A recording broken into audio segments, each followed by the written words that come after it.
今宵紹介するのは、日本に伝わる異様の妖怪たち。海坊主、鬼娘、カッパ、清姫、雪女を聞く一旦木綿、そして天狗、8体の怪を一つの夜にまとめてご案内します。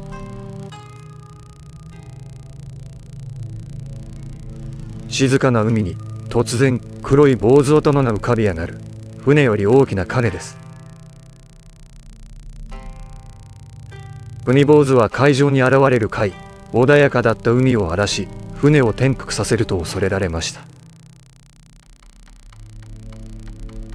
船乗りへ樽を要求し、渡すと海水を注いで沈めるという話もあります。そこを抜いた樽で逃れたとも。正体は大波、巨大な海洋生物、あるいは海で亡くなったものの霊。説明できない海の恐怖が形になりました。真夜中の海で船の横に黒い頭が浮かんだら、あなたは何を差し出しますか？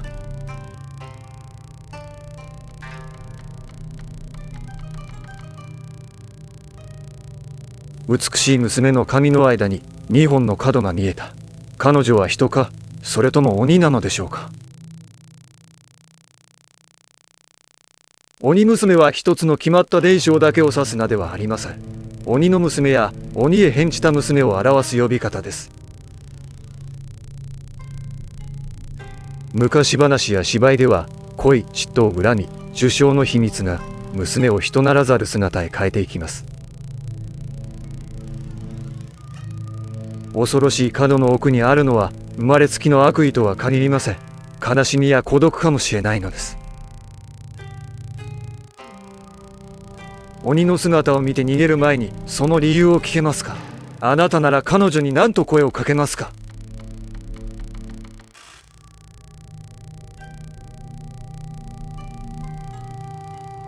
川辺で子供の笑い声がする。でも水面には頭に皿を乗せた影しかいません。カッパは日本各地の川や池に伝わる水の貝、皿、甲羅、水かきを持つ姿でよく知られます。相撲とキュウリを好む一方、人や馬を水中へ引き込む危険な存在としても恐れられました。礼に正しくお辞儀をすれば、カッパも頭を下げ、皿の水がこぼれて力を失うという有名な対処法があります。夜の川から相撲を挑まれたら、あなたはお辞儀をしますか？それとも絶対に近づきませんか？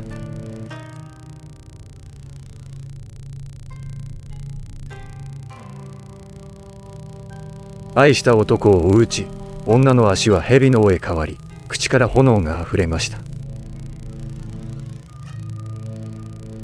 女の名は清姫、僧のヤスチンに恋をしますが、拒まれたことで激しい執念にとらわれます。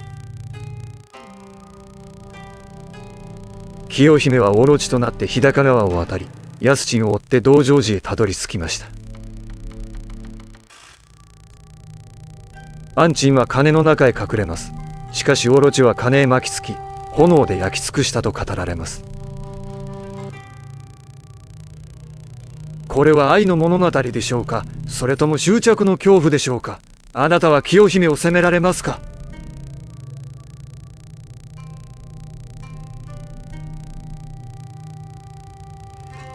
吹雪の中に白い女が立っている。近づくほど体の熱が奪われていきます。雪女は雪国に伝わる怪、白い肌と着物で現れ、旅人を凍らせると語られます。土地によって姿や性格は異なり、命を奪う恐怖の存在にも、人と家庭を持つ悲しい女性にもなります。雪そのものの美しさと危険が人の姿を得たのでしょう。静かで美しいほど逃げる判断が遅れます。雪女から見たことを誰にも話すなと言われたら、あなたは一生秘密を守れますか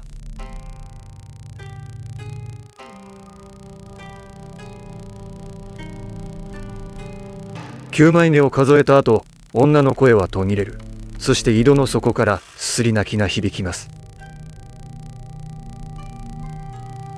彼女は大きく皿屋敷の階段で家宝の皿を失った罪を着せられ、命を奪われたと語られます。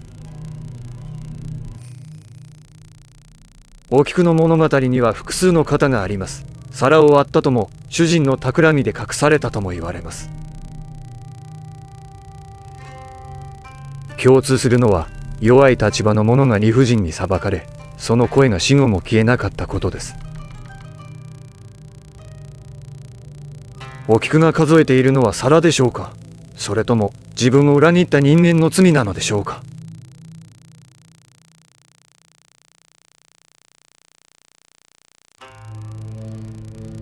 名は一旦もめ、細長い白い布のような姿で夜空を飛び、人にまとわりつくとされる妖怪です。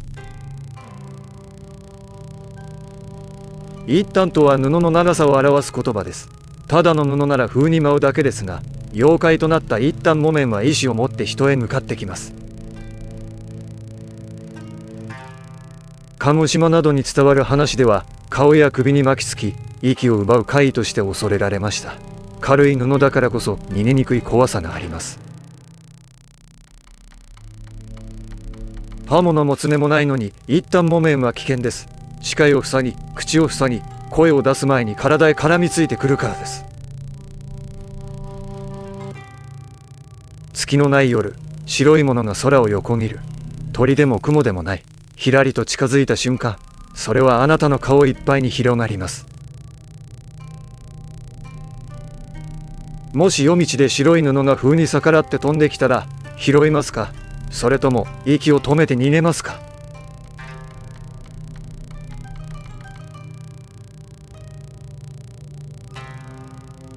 山道で突風が吹き、木の上から笑い声が落ちてくる。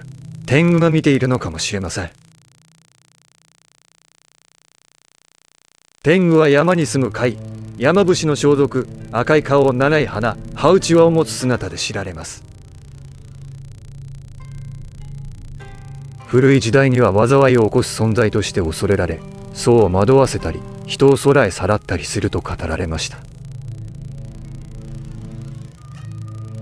一方で、山の術や剣術を授けるし、レーザーも守る存在として描かれることもあります。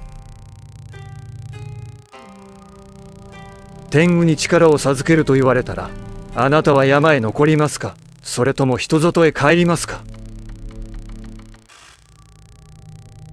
今宵の妖怪図鑑総集編はここまで。一番恐ろしかった妖怪をぜひコメントで教えてください。